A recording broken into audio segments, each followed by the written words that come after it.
हमको 74 दुकानों से कोई विरोध नहीं है। हमको तो जो ग्रामीण स्तर पर, पंचायत स्तर पर जो शराब बिकी जा रही है, हम उसका विरोध करते हैं। जो अवैध रूप से आप गांव में दारू बेच रहे हैं, उसका पुरजोर विरोध करते हैं। जरूरत पड़ेगी तो उनके खिलाफ आंदोलन भी करेंगे। ग्रामीण इलाके में मजदूरी कर रहे हैं अगर आदमी, तो अगर 300 की मजदूरी कर रहे हैं तो 200 की शराब पी जाते हैं, तो आपस में पति पत्नी का बड़ा झगड़ा हो रहा है और विवाद हो रहा है। तो ग्रामों में बिकने का मेन कारण ये है कि जैसे अब किसी ने भी गांव में बिक रही गए वो तत्कालीन लेके आ गए। अब बाहर सिटी में या कस्बा में बिक रही तो जाएंगे, उसमें पेट्रोल भी खर्च होगा। प्रदेश की अर्थव्यवस्था को मजबूत बनाने वाली शराब कहने के लिए तो एक सामाजिक बुराई है, लेकिन जब ठेकेदार द्वारा 300 करोड़ रुपए खर्च कर जिले भर की 74 दुकानों से यदि शराब बेचने का काम लिया गया हो तो अवैध शराब बेचना लाजमी बनता है। आज हमारे साथ यह मौजूद है जिले से आए हुए कुछ सरपंच, और उनसे बात करते हैं क्या समस्याएं हैं और शराब नीति का किस तरह से विरोध कर रहे हैं। जी, आपका शुभ नाम जानना चाहूंगा और क्या विरोध है क्या इस बात को? मैं प्रयागराज रघुवंशी। हमको 74 दुकानों से कोई विरोध नहीं है। हमको तो जो ग्रामीण स्तर पर, पंचायत स्तर पर जो शराब बिकी जा रही है, हम उसका विरोध करते हैं। और हम यही हर नागरिक को, हर जिले में, हर पंचायत सरपंच प्रतिनिधि को वही बोलना चाहते हैं, अपने अपने गांव में जागिए, उठिए और जो ठेकेदार गांव में शराब डाल रहे हैं उनके खिलाफ एक मुहिम चलाइए, समाज सुधारने का काम करिए। इस एक आदमी जागेगा तो पूरा समाज जाग जाएगा। यही हम लोगों का ये आज आने का यहाँ यही मकसद है कि जो आपकी 74 दुकानें वैध हैं, हम उनका कोई विरोध नहीं करते हैं। जो अवैध रूप से आप गांव में दारू बेच रहे हैं, उसका पुरजोर विरोध करते हैं। जरूरत पड़ेगी तो उनके खिलाफ आंदोलन भी करेंगे। देखने को आया है जिला मुख्यालय के अतिरिक्त यदि ग्रामीण क्षेत्रों में यदि शराब बेची जा रही है, नियम विरुद्ध यदि शराब बेची जा रही है, तो इसमें शराब ठेकेदार पर कार्रवाई होना किस वजह से नहीं हो पा रही? क्या कोई दबंग है वो? देखो, शराब ठेकेदार पर कार्रवाइयां होती हैं, प्रशासन कर रहा है, आबकारी विभाग कर रहा है।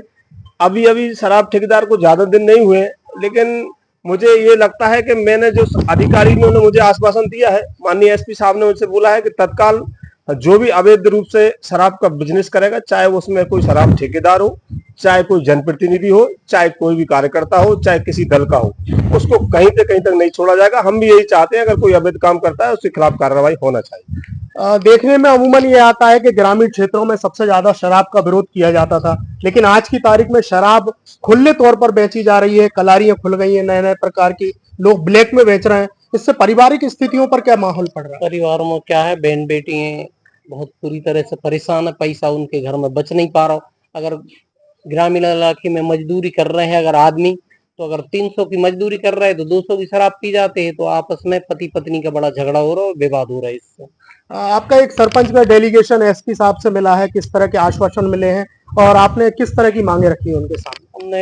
हमने यही कहा है कि शराब अवैध जो बिक रही है गांव में, जो बिक रही है वो एक मोहल्ला में रात में, तो इस पे रोक लग जाए। इससे झगड़े होंगे और लूटपाट बढ़ेगी और बहन बेटियों की इज्जत पे भी हाथ डालेंगे शराब पी के। तो ये हमारी लाडली बहनों के सम्मान की बात है कि जब हमारी भारतीय जनता पार्टी की सरकार है तो हमारी बहनों का सम्मान बना रहे, इसलिए गांव मोहल्ला में ना बेचे, दुकान पे बिके, हमें कोई दिक्कत नहीं है। और इसके अलावा किस तरह की समस्याएं आपने एसपी के समक्ष रखी और क्या आपको निराकरण की मेल रखी है?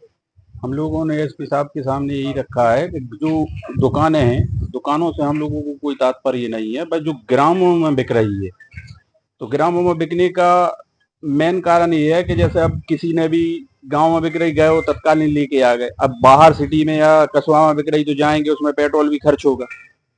जैसे जेब में 200 रुपये है, 200 की दारू आ रही है, 200 रुपये है, तो गांव में ले ली, अब 100 रुपये का पेट्रोल जला के नहीं जाएंगे दुकान। तो हमारा सब सरपंचों का यही कहना है कि गांव में ना बिके, जो दुकानें रजिस्ट्रेशन शुदा है उन पर बिका, कोई दिक्कत नहीं है हम लोगों को।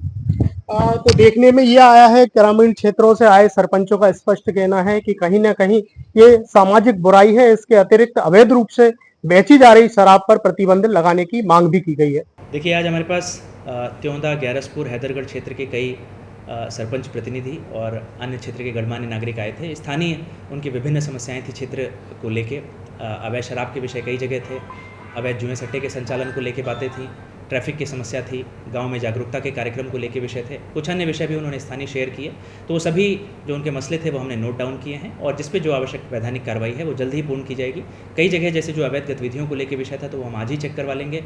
जो आदतन अपराधी हैं क्षेत्र के, उनमें से अधिकांश के हमने जिला बदर या तो पेश कर रखे हैं या आदेशित हो गए हैं। जो अन्य अपराधी हैं उनके भी जल्दी हम जिला बदर या अन्य कार्रवाइयाँ करेंगे।